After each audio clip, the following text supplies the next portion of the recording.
আমি আপনাদের সাথে শেয়ার করছি ম্যাগি পিৎজা রেসিপি। তাহলে চলুন রেসিপির ভিডিওটা শুরু করা যাক। প্রথমে আমি এখানে দুটো ম্যাগি নিচ্ছি। এখানে আমি জল নিয়ে নিচ্ছি 1.5 কাপ। এরপর নিয়ে নিচ্ছি ম্যাগি মশলা,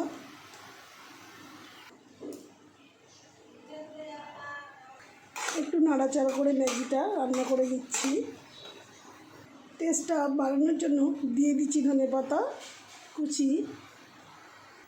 ম্যাগিটা 80% রান্না করে নিতে হবে নাড়াচাড়া করে। এরপর এখানে দিচ্ছি 2 চামচ কর্নফ্লাওয়ার, এর বাইন্ডিংটা ভালো হবে। কর্নফ্লাওয়ারটা ম্যাগির সঙ্গে ভালোভাবে মিশিয়ে নাড়াচাড়া করে নিচ্ছি। দেখছেন কতটা সুন্দর হয়ে গেছে।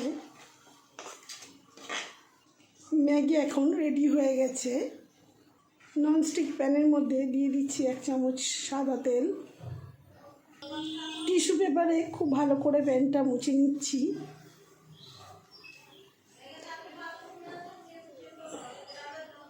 এরপর ম্যাগিটা প্যানের মধ্যে দিয়ে দিচ্ছি। এইভাবে ম্যাগিটা দিয়ে দিচ্ছি। ম্যাগিটা গোল করে চারিদিকে একটু ছড়িয়ে দিচ্ছি।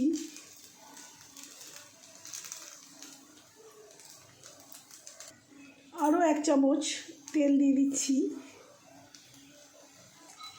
এইভাবে একটু শেপ দিয়ে নিচ্ছি গোল করে। এক পিঠ ব্রাউন কালার হয়ে গেছে, ম্যাগিটাকে সাবধানে উল্টে দিতে হবে।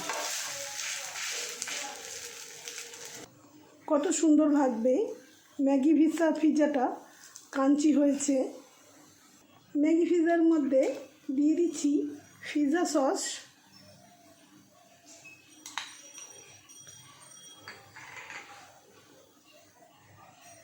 পিৎজা সসটা ভালোভাবে গোল গোল করে লাগিয়ে নিলাম। এখানে নিয়ে নিচ্ছি একটি আমলের ছোট চিজ।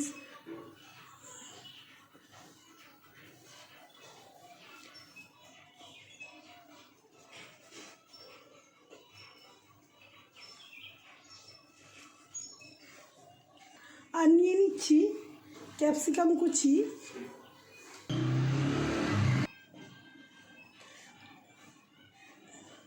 আর নিয়ে নিচ্ছি পেঁয়াজের টুকরো।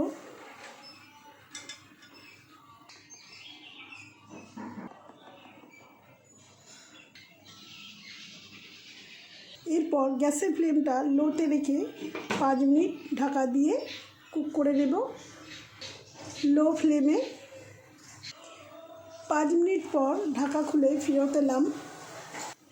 ডিম ছাড়া ম্যাগি পিৎজা রেডি হয়ে গেছে। আপনারা অবশ্যই বাড়িতে একবার ট্রাই করবেন। রেসিপির ভিডিও ভালো লাগলে লাইক, শেয়ার, কমেন্ট করে দেবেন। কে কোথা থেকে দেখছেন কমেন্ট করে জানাবেন। আপনারা ভালো থাকবেন, সুস্থ থাকবেন। ধন্যবাদ।